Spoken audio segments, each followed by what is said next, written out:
창세기 4장 1절에서 5절 말씀 우리 한 목소리로 읽겠습니다. 아담이 그의 아내 하와와 동침하매 하와가 임신하여 가인을 낳고 이르되 내가 여호와로 말미암아 득남하였다 하니라. 그가 또 가인의 아우 아벨을 낳았는데 아벨은 양치는 자였고 가인은 농사하는 자였더라.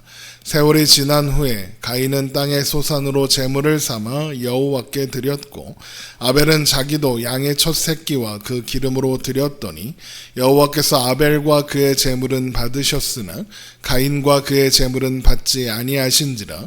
가인이 몹시 분하여 안색이 변하니. 아멘. 사람이 선악과를 먹음으로써 하나님 앞에 범죄하였습니다. 아담과 하와의 이런 행동은 이제부터는 하나님이 아니라 자신들이 선악의 기준이 되겠다는 의미이며 이것은 하나님으로부터 독립하겠다는 선언이었습니다. 그래서 그들은 하나님께서 그들에게 온전한 자유와 안식 가운데 두시려고 만드신 에덴 동산을 나가야 했던 겁니다. 이것은 이후로는 자신들의 삶을 스스로 책임져야 한다라는 의미이기도 했죠. 언제든 무한정 먹을 수 있었던 에덴 동산의 나무들은 이제 없는 겁니다. 수고하고 땀 흘려야 겨우 먹을 것을 얻을 수 있는 거죠. 아마도 아담은 에덴을 상실하고 나서야 자신이 무엇을 잃어버렸는지 깨달았던 것 같습니다. 그래서 에덴으로 돌아갈 방법을 찾고 싶었겠죠. 다행히도 하나님께서 그들이 에덴을 회복할 방법을 약속해 주셨습니다. 여자의 후손이 뱀의 머리를 밟는 날이 그날이 될 겁니다. 그래서 아담은 아내에게 모든 산자의 어머니라는 의미의 하와라는 이름을 붙이며 약속된 여자의 후손을 낳아주기를 기대했습니다. 이런 아담의 기대는 어떤 면으로 보면 당연한 것으로 보입니다. 하지만 아담은 에덴으로 돌아가고 싶을 뿐입니다. 그런데 이것은 잘못된 기대이고 문제가 무엇인지 모르는 기대입니다. 아담은 에덴을 잃어버린 게 아닙니다. 에덴은 아담에게 주어진 부수적인 요소 중 하나였을 뿐 핵심적인 복이 아니었습니다. 아담이 잃어버린 건 에덴이 아니라 하나님입니다. 에덴으로 돌아가는 건 아무 의미도 없습니다. 하나님과의 관계를 회복하지 못하면 에덴은 아무것도 아닌 겁니다. 에덴은 하나님과의 관계를 상징하는 장소였을 뿐 본질은 아니었으니까요. 하나님께서 주신 은혜의 선물들은 중요하지만 중요한 게 아닙니다. 하나님이 중요한 겁니다. 하나님께서 베푸신 은혜는 중요합니다. 하지만 그것들은 부수적으로 주어진 혜택 같은 겁니다. 본질이 아니죠. 핵심은 하나님이십니다. 하나님 안에 있는 것, 하나님과 함께 있는 것, 그게 중요한 겁니다. 무엇을 얻었고 무엇을 누리며 살고 있는가 그 다음입니다. 하나님께 받은 것에만 집중하면 안 됩니다. 하나님께 집중해야 하는 거죠. 하나님께서 주신 은혜를 생각하면 하나님을 떠올리고 하나님을 바라보아야 하는 겁니다.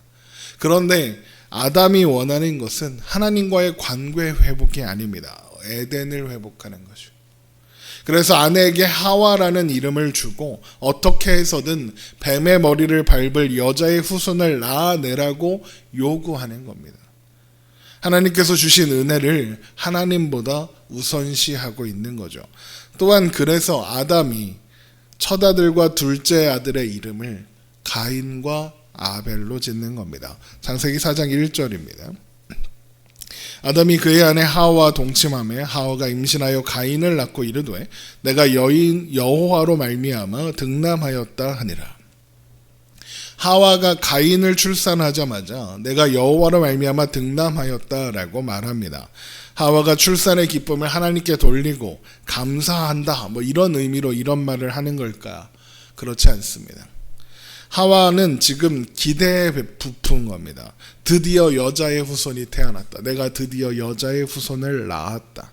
이렇게 생각한 겁니다. 이제 에덴으로 돌아갈 일만 남았다 싶은 겁니다. 그래서 첫 아들의 이름을 얻었다. 가인이라고 지은 겁니다. 그런데 아무 일도 일어나지 않은 채 누가 태어납니까? 아벨이 태어나는 겁니다. 어쩌면 아담과 하와는 뱀을 잡아다가 가인에게 이렇게 데려다 놓고 머리를 밟아보라고 시켰을 수도 있습니다. 이건 제 상상입니다.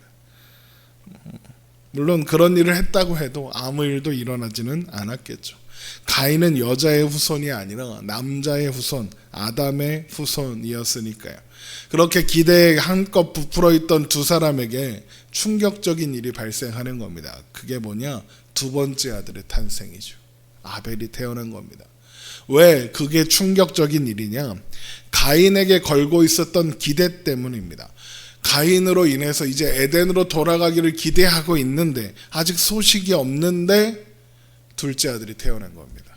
그래서 둘째 아들의 이름을 아벨이라고 짓는 겁니다. 창세기 4장 2절입니다. 그가 또 가인하고 아벨을 낳았는데 아벨은 양치는 자였고 가인은 농사연 자였더라. 아벨을 낳고 하와가 가인을 낳고 했다는 감탄사가 없습니다. 아무 말도 하지 않았습니다. 아벨 때는 하와가 아무 말도 하지 않습니다.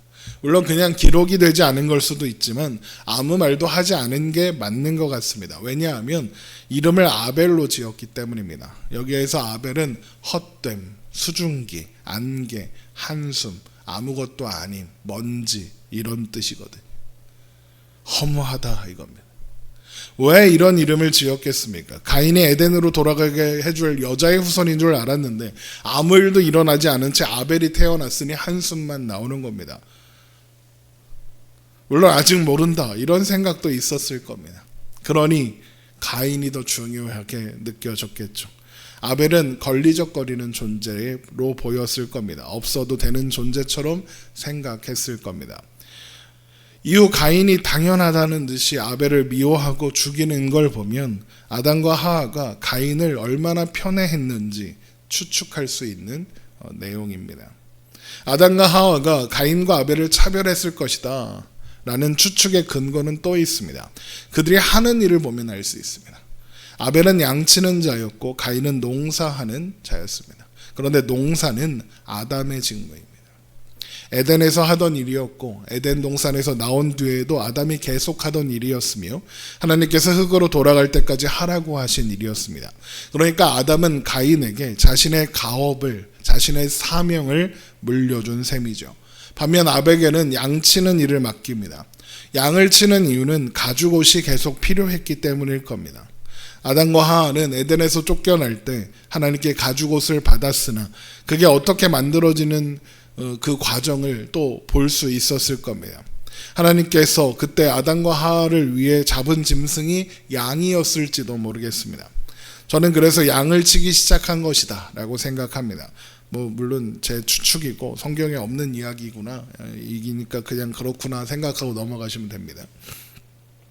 하지만 한편으로는 양치는 일은 아담에게 꺼려지는 일입니다. 왜 그렇습니까? 가죽옷은 에덴에서의 아픔을 떠오르게 하는 그런 일입니다. 게다가 양을 치려면 집에 있지 못합니다. 농사를 지으면 집에 있지만 양을 치려면 돌아다녀야 됩니다. 일찍부터 양을 치기 시작하면서 아벨은 집에서 내보냄을 당하는 겁니다. 이런 아담과 하와의 태도는 가인과 아벨에게도 영향을 미칠 수밖에 없죠. 그래서 가인이 하나님께서 아벨의 제물만 받으시자 화를 내는 겁니다. 왜요? 내가 중요한 사람이니까요. 아벨은 아무것도 아닌 사람이고 나는 중요한 일을 하는 중요한 사람이라고 생각하니까 하나님이 나를 받지 않으시니 화를 내는 겁니다. 하나님이 나를 인정해 줘야 되는데 인정해 주지 않는다라고 생각하는 겁니다. 그렇게 아담과 하와의 잘못된 기대 속에서 세월이 흘렀고 언제부턴가 사람들은 하나님께 제물을 바치기 시작했습니다. 하나님께서 요구하셨을 수도 있고 사람들이 자발적으로 시작한 일일 수도 있습니다. 제사가 시작된 거죠. 창세기 4장 3절입니다. 세월이 지난 후에 가인은 땅의 소산으로 제물을 삼아 여호와께 드렸고 아벨은 자기도 양의 첫 새끼와 그 기름으로 드렸더니 언제부터 제사가 시작되었는지는 알 수 없습니다. 에덴 동산에서 쫓겨난 뒤 일상적으로 해온 일일 수도 있고 가인이 태어나고 아벨도 태어났지만 그리고 이후로도 수많은 아이들이 태어났겠지만 아무 일도 일어나지 않자 하나님의 환심을 사고자 시작했을 수도 있습니다. 아니면 하나님께서 요구하셨을 수도 있습니다. 만약 제사가 하나님의 요구로 시작되었다면 아마도 가인과 아벨의 제사가 첫 번째 제사였을 가능성이 높습니다. 하나님이 제사를 요구하셨다면 그 제사를 통해서 사람들에게 가르쳐 주실 내용이 있었기 때문일 것이고, 그것은 가인의 제사는 받지 않으신 하나님께서 아벨의 제사를 받으신 것이 핵심 내용일 겁니다. 가인과 아벨은 각각 자신의 수확물로 하나님께 드렸습니다. 그런데 하나님은 아벨과 그의 제물은 받으셨으나 가인과 그의 제물은 받지 않으셨습니다. 그래서 가인은 몹시 화가 나게 됐습니다. 창세기 4장 4절이죠. 아벨은 자기도 양의 첫 새끼와 그 기름으로 드렸더니 여호와께서 아벨과 그의 제물은 받으셨으나 가인과 그의 제물은 받지 아니하신지라 가인이 몹시 분하여 안색이 변하니. 어떤 사람들은 하나님께서 아벨의 제사는 받으시고 가인의 제사를 받지 않으신 이유는 그들이 드린 제물이 문제였다라고 말합니다. 아벨은 피의 제사를 드렸지만 가인은 그렇지 않았기 때문에 그랬다라는 겁니다. 그런데 레위기를 보면 곡식으로 드리는 제사도 있습니다. 그러니까 제물이 문제가 아니라는 겁니다. 그러면 뭐가 문제냐? 하나님은 아벨과 그의 제물은 받으셨으나 가인과 그의 제물은 받지 않으셨습니다. 중요한 건 제물이 아니라 아벨을 받으시고 가인을 받으셨다. 이게 중요한 겁니다. 제물과 예배자는 구별되지 않습니다. 하나님은 예배와 예배자를 구별하지 않으십니다. 아무리 대단하고 화려한 예배를 드려도, 아무리 많은 예물을 드려도 하나님이 기뻐하시는 것은 예배자 그 자체이지 그런 예물이나 예배의 화려함이 아니라는 겁니다. 첫 예배를 소개하는 장면에서 그것이 강조되고 있는 거죠. 하나님은 아벨과 그의 제물은 받으셨으나 가인과 그의 제물은 받지 않으셨습니다. 제물이 아니라 사람이 중요하다는 거죠. 예배와 삶은 절대로 따로 갈 수 없습니다. 예배가 엉망인데 삶은 하나님 앞에 온전하다, 그런 건 없습니다. 삶은 하나님 앞에 온전한데 예배가 또 엉망이다, 그런 것도 없습니다. 성경에 기록된 첫 번째 예배 장면은 바로 그것을 우리에게 보여주는 것이기도 한 겁니다. 하나님이 예배를 받지 않으셨다면 그 사람의 삶도 받지 않으시는 겁니다. 하나님께서 그 사람의 삶을 받지 않으시면 그 사람의 예배도 받지 않으시는 겁니다. 예배와 예배자는 구별될 수 없습니다. 그러면 하나님께서 받으시는 예배는 어떤 것일까? 하나님은 왜 아벨의 제사는 받으시고 가인의 제사는 받지 않으셨을까? 그 답이 히브리서 11장 4절에 있습니다. 한번 찾아보겠습니다. 히브리서 11장 4절입니다.